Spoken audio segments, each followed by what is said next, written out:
Hey everybody, I'm Captain Tommy Scoville, and you are on a lifeboat. Glad that you all made it this evening. Today is Friday, so for a lot of people, this is that fun time of the week where work ends and you get to kick back and relax, and that's usually a good thing. It really is. I had a very, very busy day, and I'll be talking about that a little bit. Thoughts and prayers for my brother Alan Ballantyne, please. Just some health questions. He missed a few days of work, and just thoughts and prayers for Alan. That would make me really happy. So I would appreciate that. That would mean the world to me. So peeps, if you got up and you saw this morning's video, you probably know I didn't get a whole lot of sleep last night. You know, it was, I'm struggling with my sleep, and I know that that's normal and that we all go through it, but it's working me over pretty good right now. I'm not sleeping the way that I would like to. So that is what it is. Last night I went up and tried to go to sleep after the show because I felt terrible. Today I don't feel bad, but when this show's over, I'm probably going to try to get a little sleep. Might even take a little diphenhydramine, see if I can lock in one good night's sleep before we start the weekend. Today was a busy day, and it was busy in a lot of ways. But one of the ways that it was really busy is I spoke to more crew members today on the lifeboat than I have in a lot of days. This was a busy day for the crew, and there's a recurring theme that, good Ladybug, get that walk. And you had a day filled with drama, then make sure you're listening, because this is one of those shows. Scoob, good to see you. You know, the recurring theme today across the board was the number of people that felt down because of haters in their life. Couple of things. Well, we're going to talk about a lot more than a couple of things. But to get it rolling, a couple of things. People, your immediate family wants you to be sober. Your immediate family wants you to be in the best mindset that you can be going forward in life. They want you to be happy, and they want you to be happy in sobriety. Haters do not. Haters are rooting for you to fall. That's just a fact. Haters would like you to fall. And the reason is that they get a form of superiority. Hey, Johnny, they get a feeling of superiority based on the fact that they've got their life together and you don't. You're an addict. You know, they might get drunk on weekends, or, you know, they might do a little blow every now and then, but you are a drug addict. And they get some kind of a visceral feeling behind that. And this is sad, but it's an absolute fact. So we're going to endure quite a bit of hate in sobriety. It comes. There's nothing you can do about it. Hate is an absolute, as annoying as the song is, haters gonna hate. Hate. Yes. I don't know the song. I don't know anything that is relatively new, because I am prejudiced against new music, and I basically listen to stuff that I've been listening to for years. But I have heard other people make references to that very often, that haters gotta hate. Sadly, we often allow ourselves to get pretty derailed by haters, don't we? I do. I'm getting better at it. I really am. But if somebody really is going after you and you're sitting there and thinking, what in the hell did I do to make this person hate me as much as they do? You know, is it just, you know, the fact that I'm trying to help people get sober is enough of a reason to hate me. Trish Killian, good to see you. Whatever the reason, it doesn't matter. You know, they hate you. So we all have to come to grips with the fact that there are going to be people in our lives that not only don't want you to succeed, but they're going to actively do whatever they can to ensure that you don't succeed. I talked about this the other day on the boat, and we talked about early childhood development, and we talked about the difference between boys and girls when it comes to addiction and things. When a guy Yeah, I understand that. My brother says I'm pretty used to them at this point, for sure.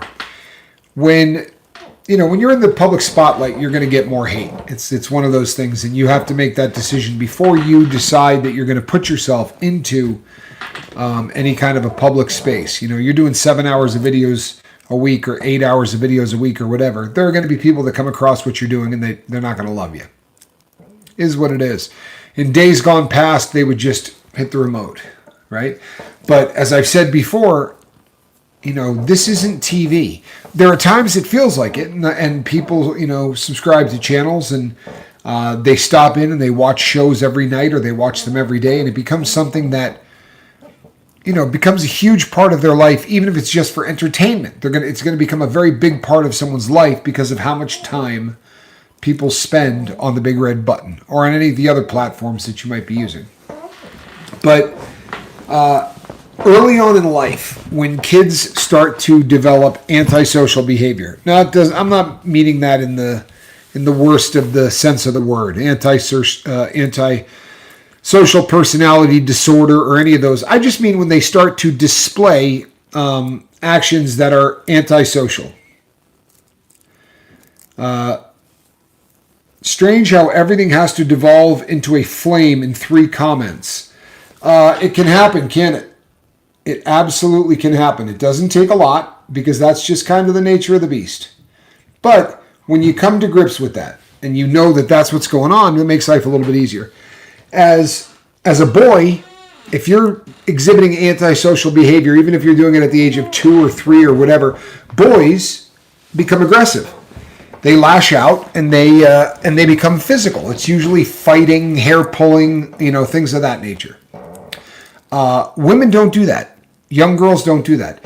They engage in reputation destruction, right? They're going to destroy a person's reputation. That's how they act out. And that's why movies like Mean Girls or books along the same lines really hammer home how it's probably a lot tougher for a young lady to grow up than it is a young guy. We throw some punches at one another, and we may end up friends with them down the road. It's an odd thing. But with women, it's about seeing everything that they can do to destroy who that person is, make their reputation awful, right? And this is happening. It's happening to people on the boat. I talk to people every day who are suffering for this. The question becomes, how do we deal with it? How do you deal with it when somebody goes out of their way to just be cruel, right? Cruelty for the sake of cruelty. How do you cope with that? And my advice, and I always say, this is just my advice. Well, this is damn good advice, right? This is damn good advice. So pay attention, for real. Eyes up here. This is one of those situations where your job is to evaluate why. Honestly, years ago I would have just said, you know what? Let him hate you. Who cares? Move on. That doesn't work well, especially with people who are in recovery, right?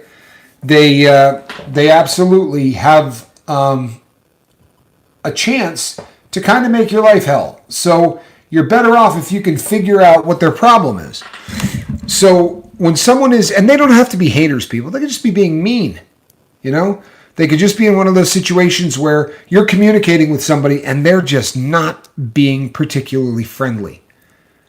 Well, if you're going to evolve and you're going to become the best version of you, then you need to be able to step back from this and start asking yourself some questions like, why does this person hate me? Why is this person doing everything within their power to dislike me? Why is this person doing everything in their power to destroy my reputation?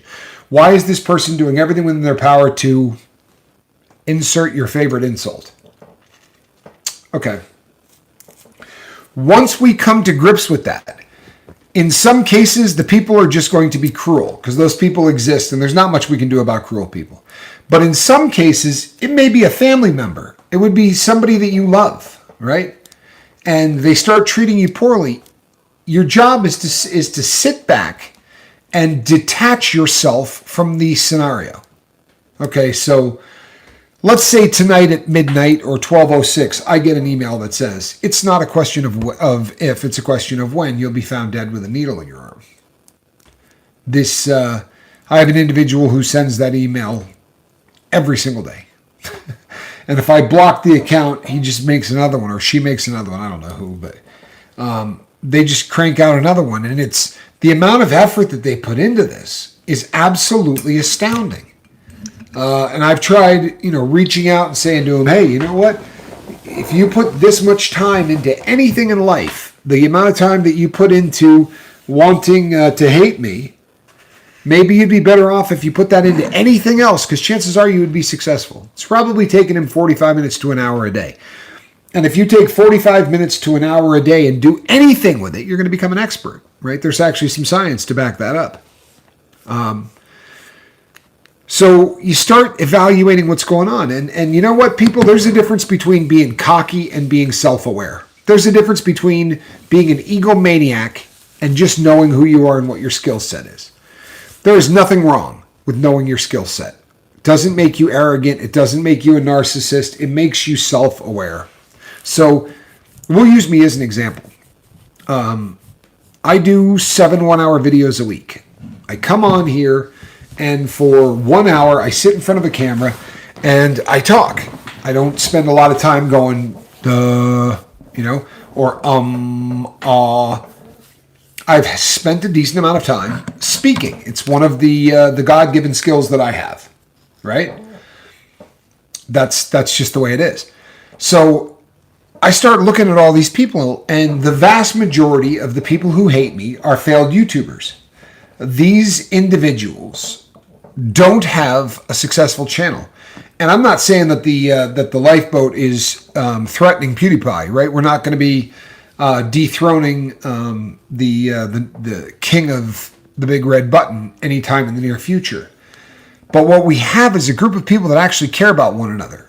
A group of people that show up here day in, day out, and work on the things in their life that are less than perfect. And often in the beginning, that's drugs. And then as that sort of gets under control, you see people start working on other things. Man, I need to get more organized. Man, I got to stop wasting time. I think I need to start journaling. I haven't worked out in years. I'm going to start working out. But in the beginning, it's just a matter of trying to get sober. So out there are a group of failed YouTubers who are watching me. And they're watching people who are listening to what I say in hopes of making their life better.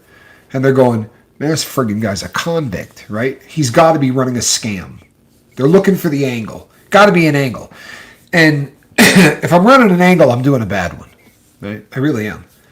If I was running an angle, I should be doing 1 video a week. This is a lot of effort, right, to put into something for monetary gain.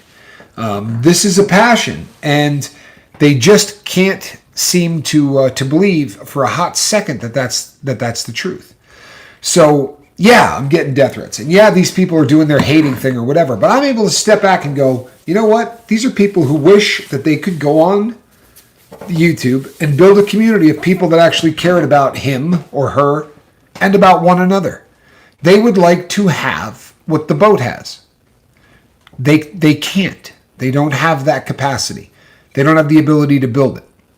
So they're going to hate on me because they think I'm the face of this thing. They probably hate most of you too, because the lifeboat doesn't belong to any one person. Chances are you're hated by them as well.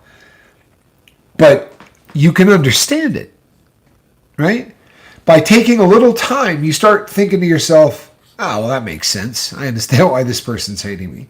Or you live in a really small town, right? You live in a really small town, and you're in your 20s, or you're in your early 30s, or whatever the case may be. And you're a very attractive woman. Well, if the town's really small, everybody in that town that has a significant other, that significant other is going to hate you. Why? Because you demonstrate what they were 15 to 20 years ago. There was a time when they looked in their partner's eyes and they saw fire, right? You came home from work and your significant other was like, hey, how was work, right? Very often they haven't seen that in a really long time. And then they go out and they're watching a local basketball game, or they're at Chili's, or they're doing whatever, and they see their husband glance over to another table, and they see that look in his eye that they haven't seen in years. Trust me when I tell you, they're going to hate whoever their husband is looking at, right?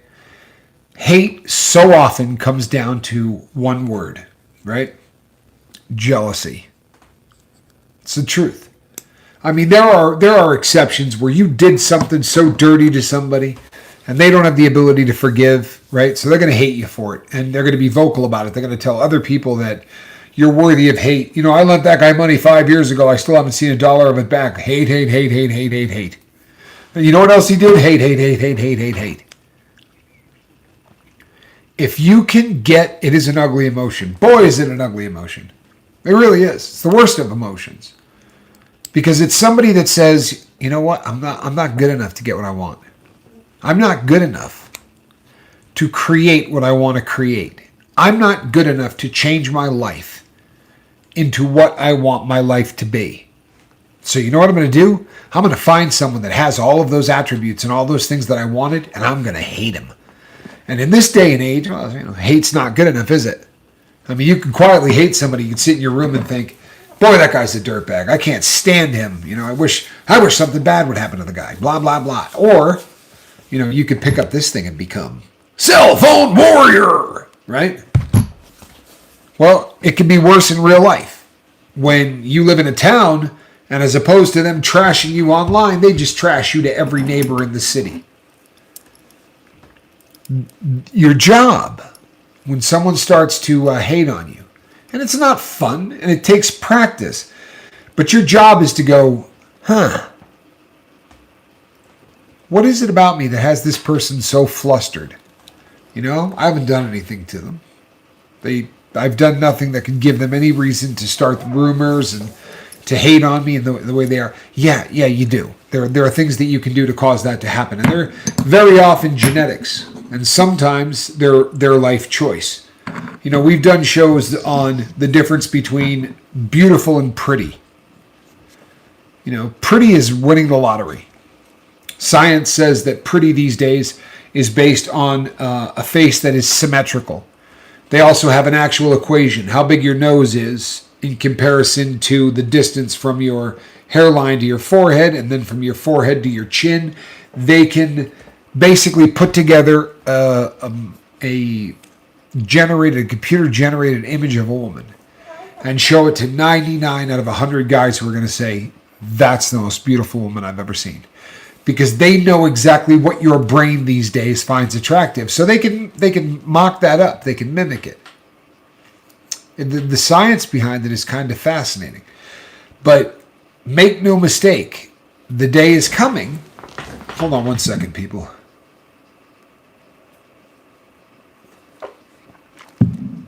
Man, I'm sorry. I don't know if you ever have that happen to you, but I was right in the middle of talking, and something kind of went down the wrong tube. The day is coming, people, where you're going to allow haters to drag you down. And they can drag you down into the depths. The problem with haters is this. We live with ANTs, automatic negative thoughts. They create negative thoughts.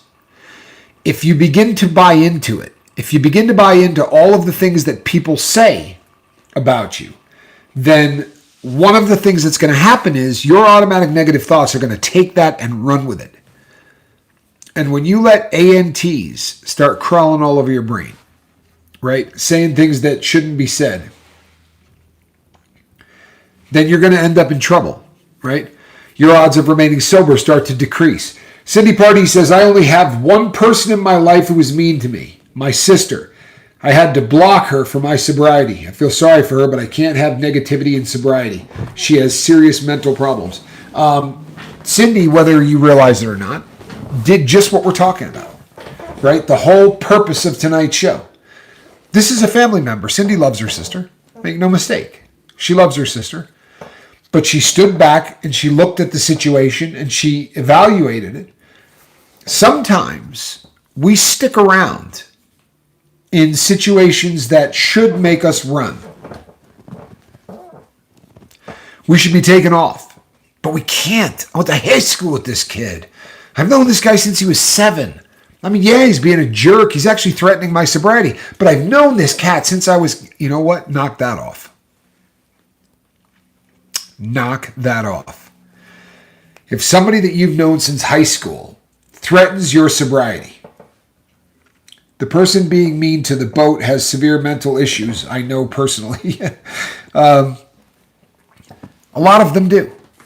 And I find that when I can successfully pity the person versus hate the person, then I'm breaking a cycle. If I can look at that person and go, you know what, man, they don't have a thing going for them in life. Honestly, the poor person, right? They don't have friends. Their family has disowned them. They're not in the best medical condition, right? Their body's falling apart. They don't have any teeth, all of these things can you could use those like weapons the way that they do to you. And you could, put a post up and say, how do you enjoy corn on the cob? But that's a little tough, isn't it? And all you're doing is taking that hate and pushing the hate ripple out a little bit further in every direction, right? It doesn't benefit the boat. It doesn't benefit you. And it certainly doesn't benefit the person that we're bagging on. It's one of those things that truly can cause damage, and there may not be any reason to cause that damage in the first place. We'd be much better off if none of that happened. A whole lot of people don't know how and will not share their pain like us, recovering alcoholics and addicts, because we understand to be understood that sharing our pain being changed in our lives. You know what, Barbara? There are a lot of individuals who can't comprehend the things that we do.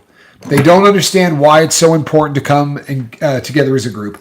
They don't understand how important it is to have a tribe if you're trying to get sober. To have a group of people that you can count on and you can lean on. People, this morning's video was not a great turnout. I think it had, I don't want to misquote it. It was under 100, right? Which is low these days for the morning video. But I'll bet you we had 150 comments on it. Why? Because Tommy's so good. Everybody felt the need to say something? No, that's not it. What it is everybody has a shot to say hi to somebody in their tribe first thing in the morning before the day starts. And they could say things like, hey, so-and-so, are you feeling good? Are you still in a bad place? I've been praying for you. You feeling better? When you know that somebody out there cares, it lifts your spirits, right? It makes you a believer, and it amplifies your chance of success exponentially. For real. Group therapy is the gold standard for a hot damn reason. It really is. For a really serious reason. This is the gold standard.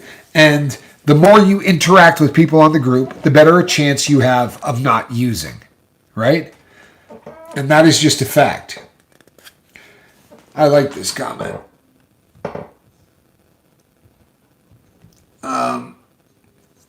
Sharing love is so incredibly amazing. I truly feel sorry for people who haven't got to experience it. I can't get enough. Chris, I love that, man. I really do. And it's one of those comments that is so spot on. It's incredible. M. Hunt, you know how to get a hold of me, brother. I would love it if you did. I really would. It's up to you. That's the way this goes. Can't force anybody to call me. But if you're feeling it, I'm here. And that is the best that I can do. I am here, and I promise you that will stay the same way. So if someone's going after you, your job is to figure out why, and you don't have to be a detective. You just have to use logic. You look at it and look. If you say, I wonder why that guy dislikes me so much. If you start to look back through your past and you say, well, I did break up with his sister when we were in high school, right? I called her a fat pig, and I wrote something about her on the water tower in town. Okay, all right, we don't need to be a rocket scientist to understand why that person hates you. But if it seems to be out of the blue, then take a look at that person's life, and chances are they're going to spell it out for you very clearly, why it is they don't like you. And 99 out of 100 times, it's because you are moving forward, and they want what you have. They would like the sobriety. They would like the camaraderie. They would like to have a place that they could go and feel like they belong to something that's making people better. And you say, well, all they got to do is, go and hit the subscribe button. First of all, a lot of people just don't hit subscribe buttons. Don't know why. It's like it's a cool thing for some people. And on the flip side of that, they have to get over a massive amount of their own personal issues in order to join us here. Jealousy is not something people give up easy. It's an emotion that really takes root and starts to destroy people. So yeah, very often it's, people that want what you have, want what we have, and can't deal with the concept of trying to come on here and do it themselves. So when a hater starts hating on you, then that's something that you need to evaluate. If you don't know the hater, right, and you go, well, you'd be hated by someone who doesn't know you? Yeah. The vast majority of people who hate on YouTubers don't know them. But anybody that's ever had a YouTube channel can appreciate what I'm about to say. Trolls and haters on YouTube are failed YouTubers. They're people that couldn't build a crew, and they didn't monetize. See, my brother, I don't have a hater that knows me. No, I mean, they think they know you. You understand? Like, it's odd sometimes when I get a chance to talk to one of you that I've never spoken to, because, in your head, man, you know me like there's no tomorrow, right? I'm here for an hour a day talking about my past, really personal things. Anything that I glean from you, I got to get in an email or read text that are really flashing very quickly up the screen, right? So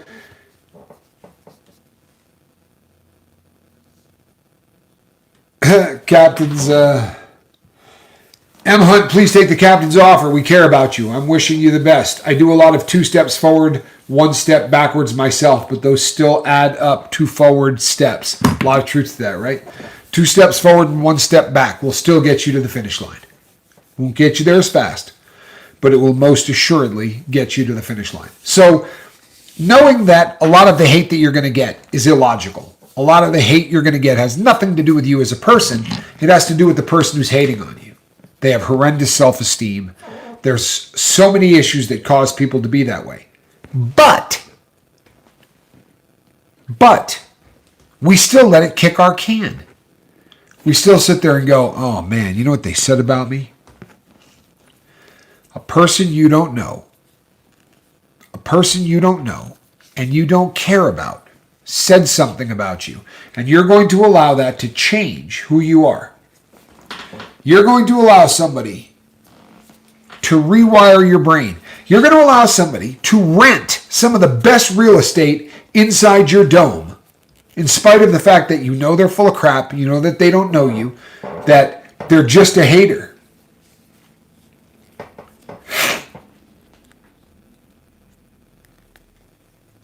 Wow, Barbara, what a beautiful thing. That's a really nice comment. I'll paraphrase. She said that she appreciates me sharing things with everybody here and letting people know that I'm not perfect. Man, I am a far cry from perfect, right? Perfect isn't even in my vocabulary.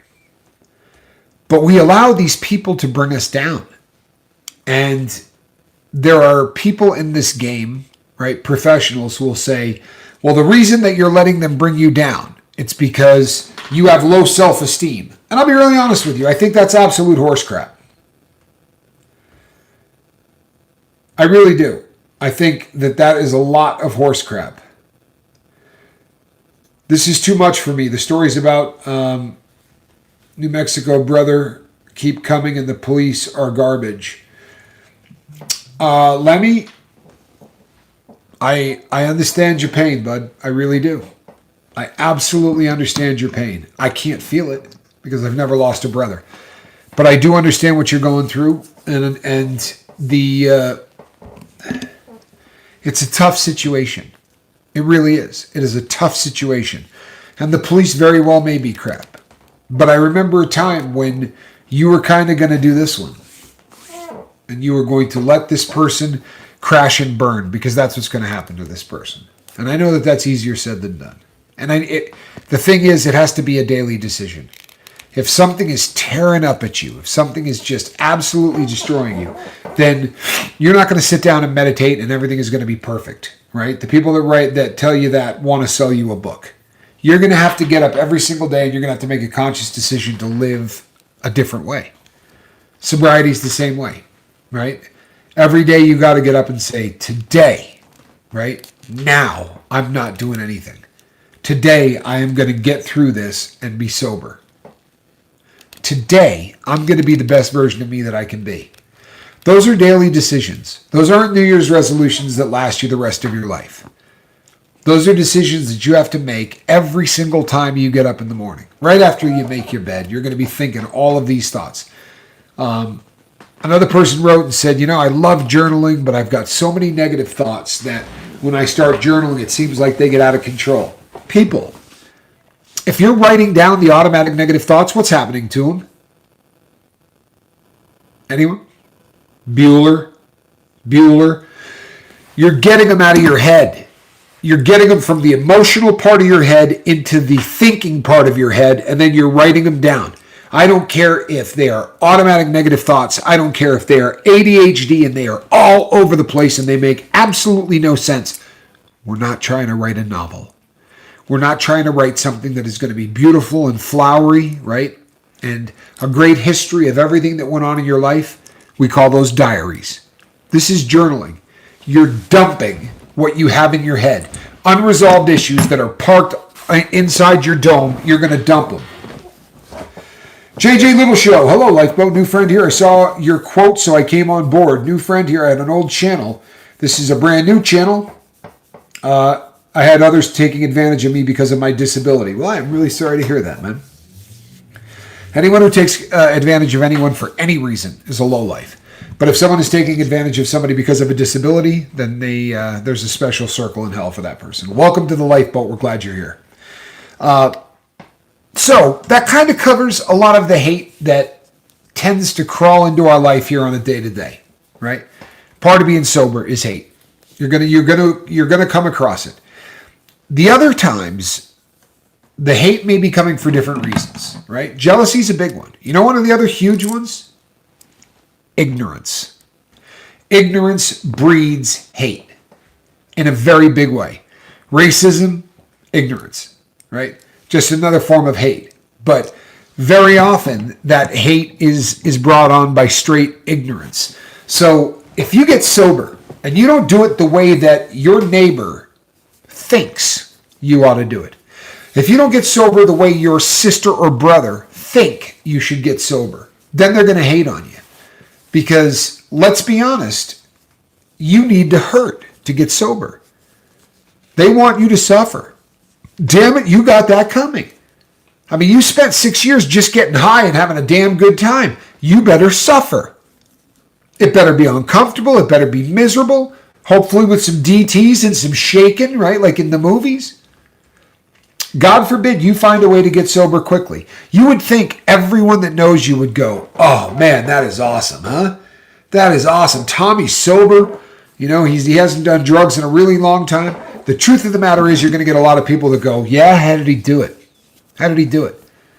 Is he just using some substance to get off a substance? Because that's not sober. Because I am the harbinger of all things truth. So I will tell you that's not sober. He's not really sober. That kind of hate is pervasive.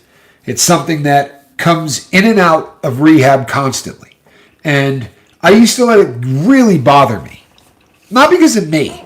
Honestly, I kind of got a bulletproof, my constitution when it comes to people being jerks, I'm kind of bulletproof on that. But it would really bother me when they would start saying it about other people.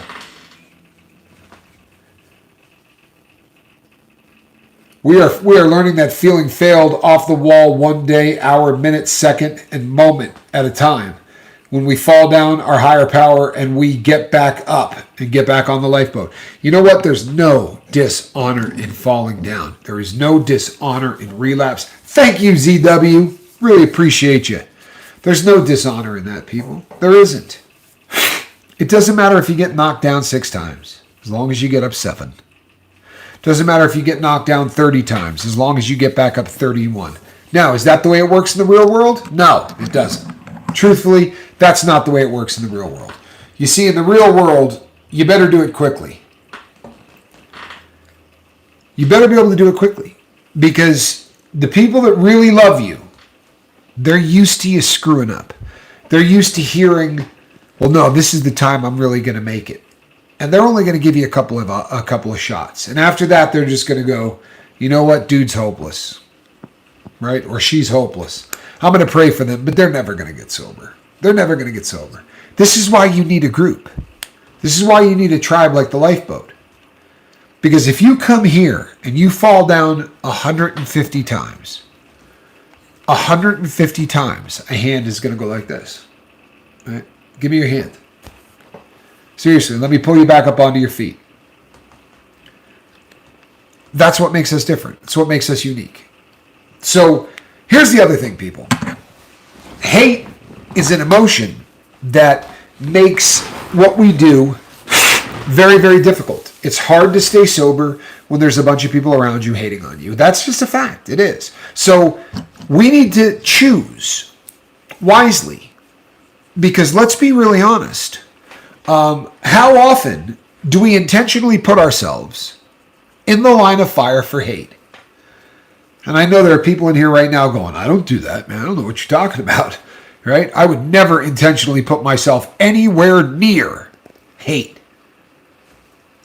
Do you? Honestly, think about it. Where do you spend your time? So last night, people, for those of you who missed the morning show, last night my camera defecated in the sleeping quarters on me last night, right? It was gone. The camera was not going to be playing any games with me. That was the end of it. So I had to figure out how to make this thing work. And I don't have a producer anymore, right? I'm producing my own show. So I had gone to sleep right after the Lifeboat, and I woke up at about midnight, and I just thought, I'm going to jump downstairs real quickly. And right after I get downstairs, I'm going to, turn on this. I'm going to shoot the video. I'll be back upstairs. I'll be asleep in a little bit. I couldn't get it to record. The memory was completely filled up, and just all kinds of problems were happening, right? So where am I left?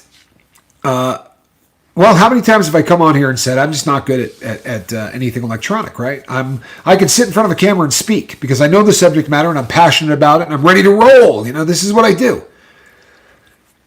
The nuts and bolts of it, I'm just not good at. And how many times have you heard me say that? I'm technically challenged. I'm not good at it. I'm not good at internet. I'm not good at YouTube. I'm not good at. It occurred to me that if I had taken all of the time in my life that I spent literally just uttering the phrase, I'm not very good at that, I could be good at it. So I started to evaluate the things that I do with my time, because I got to buy about an hour a day to put YouTube, and I don't mean talking to you people, because I go all out on that. I'm not tooting my own horn, but I don't phone these in. I work hard on these. I didn't always, but I haven't phoned one in a long time. So I need an hour a day to get good at the nuts and bolts aspect of this.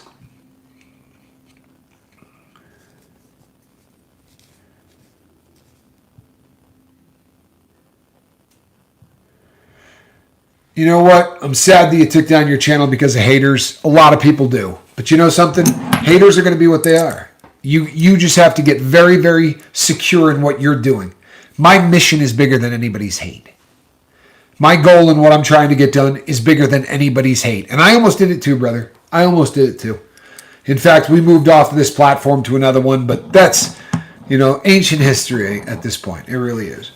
But I started to evaluate how much time I spend wasting, because I need an hour a day. If I'm going to become a YouTuber, and I mean a good one, I'm going to learn how to do intros, outros, everything, edit, right? I want to be Trinity, red or blue pill. Like, I want to be able to edit like Trinity does. That girl is gifted. And I want to be able to do that. Is that realistic? Probably not. But if I shoot for Trinity, I may end up a little bit lower than that, and that would be fantastic too. Tommy's Technology Scholarship. Thank you, 7th. I'll take it. I need it. But I've had a computer that won't allow me on to the big red button because of an error that was made in the beginning. Anyway, last night I said, I'm not going to bed until I figure this out. And sadly, it took hours. It really did. I'm not yet where I want to be, but I figured it out. And I had some very intelligent computer friends that couldn't. And I just sat there and I said, I'm not leaving here until I figure this out. And I want to tell you something, people. I'm not leaving here until I get good at it. I'm not going to have the boat suffer because I'm just not good at technology. Like those days are over. But again, I digress. So I needed to find the hour a day that I could put into this. And I wanted to start looking at how much time do I waste during the course of my day. So before I go to bed, right, I told you I don't like silence. So Johnny uses like the sound of falling rain. If I can't get to sleep and I'm really struggling, I put on kind of one of those new agey sounds, kind of cool things. And sometimes that really helps me get to sleep. I believe I just missed one here. Let me see what we had. Miss V. Did you just gift somebody? You did, didn't you? Miss V just gifted somebody a membership on the lifeboat. Thank you very much, V. That is so kind. Oh, Conky Donged just gifted. Thought that was V. Oh, it was. It was both of you. You people are on fire. I love this. I really do. You know what? Goes to a very good cause. And you know what, people? That good cause we used twice today. Twice. I was telling Buddha. We had a good day that way. Really good day that way. Congratulations, Sling Blade. So I find myself, working on this computer thing and saying, I'm just going to get better at this thing. I'm going to absolutely seriously get better at it. Now, where do I find the hour a day? So Johnny uses the noise of falling rain, and I use that. I use the new age stuff. But before I do that, I put on videos, and for the longest time, the ones I find really, really entertaining for me are interrogations. I like watching a good interrogations. Somebody, a detective or a FBI agent or whatever, trying to get somebody to confess to something. And when they're really gifted, there's that back and forth that happens. Some of that I really enjoy. And the first couple I saw really got me hooked. Really some fascinating stuff. One out of Canada that almost everybody knows. That's just an amazing. It really is a phenomenal video to watch. However, you exhaust the good ones really quickly. And then what you find is that you're watching for an hour or two hate theater, right? You're watching the Manson Family Hour, where the person they're interviewing, killed 6 people and duct taped them up into bags and threw them off of bridges and things like that. And this Russell Williams, well done, Johnny. The Russell Williams interview was fantastic. But I find that I'm starting to spend a decent amount of my time, maybe 5, 6, 7 hours a week, watching some really, really negative stuff. You could call it hate. You could. You call it whatever you want, but I'm watching people whose hearts are completely filled with hate, admitting to things that they did. Cemetery, thank you, my brother. I'm watching people whose lives are just absolutely saturated with hate under the guise of what? Entertainment. If I'm going to allow that stuff into my life, then maybe I shouldn't be really surprised if I start exhibiting behaviors that seem like less than filled with love. Garbage in, garbage out. A very long time ago, I took an oath. In fact, it was December the 4th of last year. No, December the 4th of the year before. So 2 Decembers ago, on December the 4th, I said, I'm going to have my New Year's resolution today. I'm never going to watch a channel where somebody bags on another channel. I'm never going to watch a channel where somebody gets views by being a troll. Let me talk about so-and-so. You want to talk about a loser? Listen to what this guy's doing. Not going to happen. Not going to happen. Because for me, it wasn't just that, it's like watching a car wreck. You kind of want to hear what the guy says. And if you know both parties involved, you'd like to know why he's got a beef with the guy and this and that. But you know what you're doing, people? Do you? You're not just watching that hate. You're co-signing on it. You're co-signing on it. You're telling the big red button that's legit stuff. Yeah, I watch it. I watch that stuff. And then you know what the big red button does? It says, hey, Tommy loves that crap. So the algorithm now sends more hate to you. And you go, I don't even know who this guy's talking about, but I'm going to pop in and see it for a little bit. And it absolutely breeds more of these idiots. So last night when I did the show, and I knew I wasn't going to get it all in a full hour, but what are you spending your time on? And is what you're spending your time on causing a ripple to go out into this world in a good way or a bad way? And you say, well, you know what? I'm good all day long. I really am. But at the very end of the day, I watched this. Okay, well, you know what? That's not good. That's not good. And I'm not going to tell you what to watch. I'm going to tell me what not to watch. My life has gotten a hell of a lot better since I never, ever, ever watch a troll. And if that troll's talking about me, obviously I'm not watching it. But I'm not going to watch a troll that's talking about somebody else. Right? I don't want to see somebody get views by abusing someone. That's an awful thing. It really is. It also takes no skill. It takes absolutely no skill. It takes absolutely no talent. I haven't watched a hater channel in a year or something now. They don't deserve my view. Noise Opera, I remember when you said to me, I'm never going to watch one of those ever again. You have my word. I remember that. And it is considerably longer than a year ago. And it was one of those situations where he wasn't lying, right? He said, I'm not watching this stuff anymore. I really want to be a nicer person. I really want... Everything he said came true. And that's rare even in channels like this. Even in places where everybody is trying to move forward and everybody's trying to do the right thing and everybody's trying to be kind. You know, we all shoot for the stars and we all end up falling a little behind very often. My friend hit it out of the park.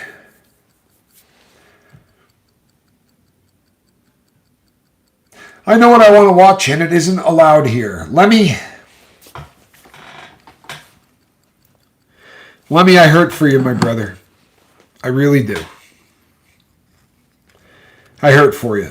I'm going to keep you in my prayers, bud. I really am. This is in the comment section, which, makes me really want to comment on it. And the last thing in the world I want to do is drag you through this again. But you know where I stand on this, right? And I just, for the memory of your brother, I don't think that that's the route that you want to go. But you know something? It's your choice. It absolutely is your choice. As I said in the last time we talked about this, I have the benefit of having watched a couple of dozen people who were in prison for revenge killings. I knew a bunch of them. I never knew one that was happy. I never knew one that said, boy, that was the right thing to do. First of all, it sounds like it would be satisfying. But when you watch something like that happen, the humanity, the person that makes you who you really are, will start to come out. I'll give you a quick story. Just a quick one. And I think I told this before on the lifeboat, but I'll tell it in a little bit more detail. There was a guy named Jay. And he was a member of an organization called Moorish Temple. What that basically means is all of them take the last name Bay. So you take your last name, it becomes your first name, and the last name then is Bay, right? So I would be Scoville Bay. My brother would be Scoville Bay. You take the last name, right? And so anyway. So Jay Bay is what they called him. Had a real propensity to get his nose into every single person's business, which is annoying in the real world. Truthfully. In prison, it's life-threatening, right? You walk by and there's a fight going on in a cell here, and you don't look at it. You just walk by, right? You don't stare into someone's cell on the way by or they'll stab you. They'll think you're looking to rob them. It's just a very violent place where nothing good happens, ever. And we used to joke about Johnson Bay, and the day was coming where Jay Bay was going to get himself into a real train wreck because he just couldn't keep his nose out of other people's business. And we were all working in the kitchen one day, and a guy who was painting the walls, man's last name was Sargent, one of the biggest dudes you've ever seen. Huge guy, looks like he could have been an NFL lineman. But he was airbrushing the wall in the staff cafeteria. And he came up to me because I ran the entire kitchen, and he said, hey, can I get like 3 more chicken patties for getting this done? I'm the purchasing agent. It's 21 cents, right? 21 cents worth of meat. So I said to Jay, I said, Jay, toss 3 patties in the deep fryer for him, would you? It's on me. Nah, I ain't doing that. And I said, well, look, get out of the way then and I'll go cook it. You know, no big deal. The guy, he's working his butt off in here. And he goes, nah, man, he's already had 3. And I said, well, so we'll give him another 21 cents. And he's like, man, I sell those. You know what I mean? Those are my hustle. And I said, okay. I'll go to the walk-in freezer and grab an entire box. I'll sign off on it. So instead of worrying about the 3 or 6, I'm going to bring over a 50 box. And you can do whatever you want with it. Make money, sell them, do whatever you do. And he just couldn't let this go. And I said, look, I'm going to go get the box, right? So as I'm coming back with the box, the 2 of them are right in each other's face. And Sargent had about 9 inches in height on Jay. But it got really heated, and like they were arguing so bad that veins were popping out and spit was flying. And then all of a sudden, Sargent went like this and grabbed him by the head. And he went like this. And it took 5 seconds. And I thought, he's going to kiss this dude, right? Like that really was how it looked, that he was just going to kiss him. Instead, he locked his mouth right here. And he bit the man's nose off. And he spit it on the floor underneath my desk. Right? It's not funny, but comic relief, I guess. It was. But this was a guy that we used to joke that his day was coming and it was going to be the greatest thing in the world. We couldn't wait until somebody got a chance to really put this cat in his place. And he went down like this, and there's very little blood that gets through the capillary beds. There's no main veins anywhere in here. So he stood up like this, and there was just a little bit of blood trickling on this side and on this side, like a Fu Manchu mustache. But I could see directly up into this dude's. There was nothing here. All the way back. 1 flap of skin hanging. It was one of the most grotesque things I ever saw in my life.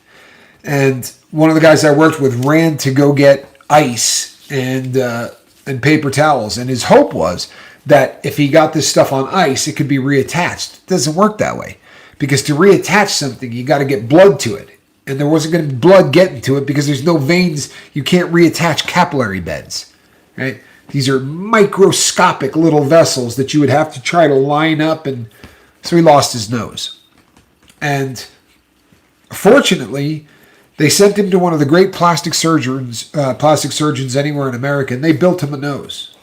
And it's not perfect by any stretch. And he was a black guy. His nose was, because of where they grafted the skin off his body, was just a little darker. So, and you know, prison being what it was, there were people who called him, Johnson the Black-Nosed Reindeer, because it was just a little bit darker than the rest of his skin.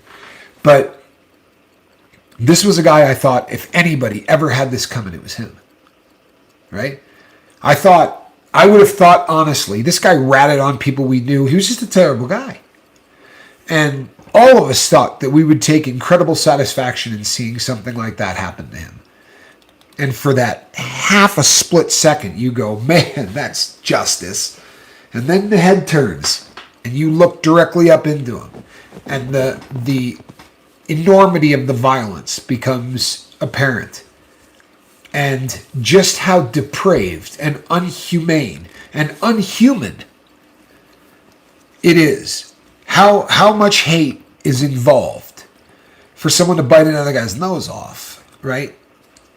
And everyone who knew him, there were no jokes, there was no laughing, there was none. It got real serious real quick.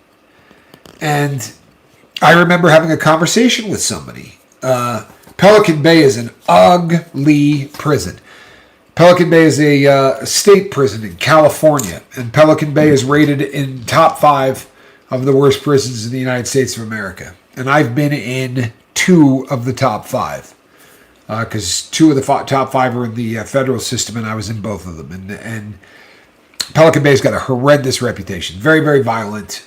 Super gang activity there. If he was a guard, he was lucky to get out alive because it's one of those really, really violent places. But it brought up conversations. And I remember sitting in the staff cafeteria. No staff was in there, and we were just eating, and we were talking about the incident the day before. And I said, 21 cents. He got his nose bit off for 21 cents. And the guy that was sitting there said, no, he got his nose bit off for being a jackass. Right? He should have just handed over the 21 cents. Right? 3 chicken patties. He lost his nose for it. And I said, boy, I wonder, I wonder how the guy that did it, how Sergeant's feeling today. And the guy sitting with me said, I can answer that question. I said, you can? He said, absolutely. He said, I had a guy rob me and then tell the police that I was a drug dealer. He said, I went away for 8 years. And the day I got out, I shot him in the face with a .44 Magnum. You know anything about handguns? This removed the man's head from his shoulders. Right, a .44 Magnum is a very, very ugly. It's a hand cannon. And talking to this guy, and I said to him, I go, make you feel better? And he said, the feeling of justice and that feeling that he got his revenge, he said it didn't last until the click of the hammer had faded. By the time that click noise was gone, he was already regretting his actions. And I said, I'm like, man, did you get life? He said, no, I got really lucky because they could have given me life. I said, how much time did they give you? He said, 40. 40 years. I assure you, anybody's relatives who have moved on from this plane to the next one would not celebrate 40 years of your life being traded for anything. For anything. You know? This is my passion. If they said, would you trade 40 years in prison to get everybody in America sober? Right? Nobody dies of a fent overdose this year.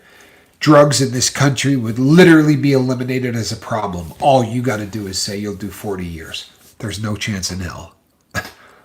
There's not. I've seen what the inside of that place is, and I ain't got 40 years in me. I can't. I couldn't do it for 10, and I would love to save the planet, but I couldn't do it for 10. Prison's hell. And it's not a hell that you should be in, and it's not a hell that you should drag your brother in with you. And I hate to keep doing this to you, but if it wasn't in the comment section, I assure you I wouldn't have said it. But I care about you, man. Whether you believe that or not, I really do. I care about you. And it's the road you're going down doesn't end well anywhere. Not to mention, he just got out for doing a drug bid. Correct. 7 years. He did a 7-year stretch, got out, was out for less than 2 months, and picked up a 40-piece. Now, one of the things he did have going for him is he was a kid. Like, he did this in his 20s, you know. Tommy, you are doing awesome. Just doing what you are doing here. Thank you, Chi-Chi. Chi-Chi, the default setting on the lifeboat. I'm glad that you're here, Chi-Chi. I really am. It cheers me up every time I see you. JJ Little Show. I'm gonna have to stop by and check out your videos. I'm gonna have to do that. I'd like to check out what you got going. I think that would be cool. People, we are finding ourselves at the top of the hour. You know, it's the top of the hour, and for that reason, we're gonna shut this thing down before the big red button gets all salty, because they will. They will get salty, and then they won't push the video out. And we would like to bring in as many people as we possibly could. I was telling my brother Johnny today, the average person, they say, will have 1,000 people that they will come in contact with in their life, that they have actual relationship with of any kind. 1,000 people, and those 1,000 people are going to know 1,000 people, right? So you're just a couple of people away from 1 million, or a couple of more away from 1 billion. It happens exponentially. So if we start plugging ourselves into all things positive, and if you start telling people, hey, you know what? I know a better way. I know a better way. This little platform full of a family that built itself has the ability to change the world. And make no mistake, we're changing it right now. Today, every phone call I took was epic. Every phone call I took was somebody that was taking action to change their life. Oh, JJ, we're glad you're here, man. Hope we see you again. We will be back tomorrow night. Same squirrel time. Same squirrel channel. And if you're wondering why it is the same squirrel channel, because our mascot is named Squirrel. She is a cabin cat. Or more appropriately, she's a cat in a basket. I am Captain Tommy Scoville. Between now and tomorrow night, reach out and try to save somebody. Don't let the haters get to you. This is a cat in a basket. Good night, everybody. We love you. Thanks, Squirrel. That's a cat in a throne, really.